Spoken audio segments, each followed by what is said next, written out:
I gave myself 30 days to write an entire soundtrack for my indie game. The only problem?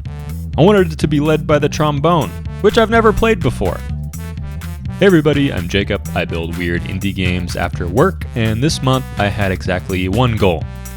My game, Ribbit Riot, needed a soundtrack in 30 days. Luckily, I already play the bass guitar and could lay down some sick bass lines. And I'm pretty comfortable with Reaper to put songs together, but the only problem is that I really want the trombone on the soundtrack to go along with the bass. I shopped around and almost bought a real trombone until I remembered that I'm a game developer and not a trombonist. Tromboner? Trombonist is probably right. So I found this virtual trombone that you can actually play with a MIDI keyboard. But I realized this is still going to be harder than I thought. But you know what? I lock in. I practice 2 to 3 hours a day and try to recreate the theme songs from some of my favorite cartoon melodies, like the Flintstones, DuckTales, and SpongeBob. So I'm a week into my 1-month challenge and can play a halfway decent melody that probably would make a real tromboner cry.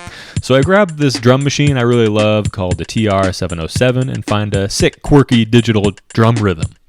I lay down a bass line on top of it, which feels really natural to me, and then I can't seem to get the trombone to click into the soundtrack. How loud should it be? How complicated? How many notes? And then I remember what my old bass teacher taught me. Try playing a melody as if it's your voice talking over the rhythm section. I struggled through 10 simple songs like this.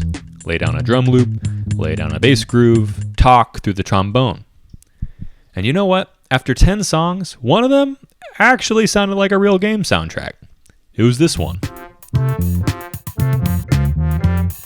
So I remembered the idea of the ruthless edit, and I threw the other 9 songs away. Straight to the trash. Once I found that one song that worked, everything changed. I turned it into a template. Same drums, same bass, same goofy organ, same trombone. Then I experimented as fast as possible. 10 songs later, I only had about a week and a half left in my 30-day challenge.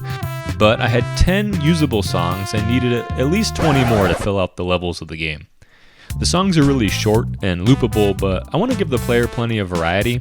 I figured that it might be interesting to speed up the soundtrack and have a few different BPMs for intense levels.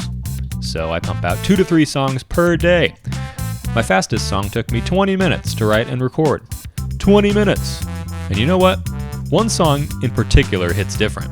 I hit play, and for the first time, it actually sounded like the game I'd been imagining. This is the main menu.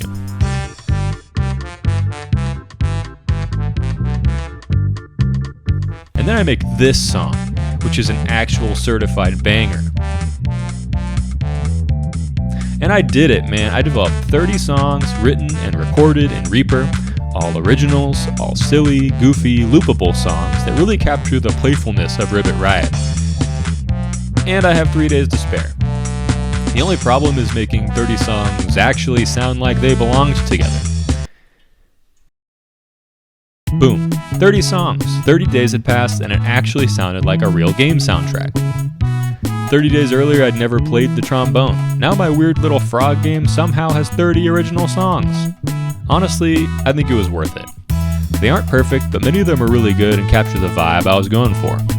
You can check it out in Ribbit Riot. The demo's out now, and if you're watching later, the game may already be out, so check it out. Till next time, thanks for listening.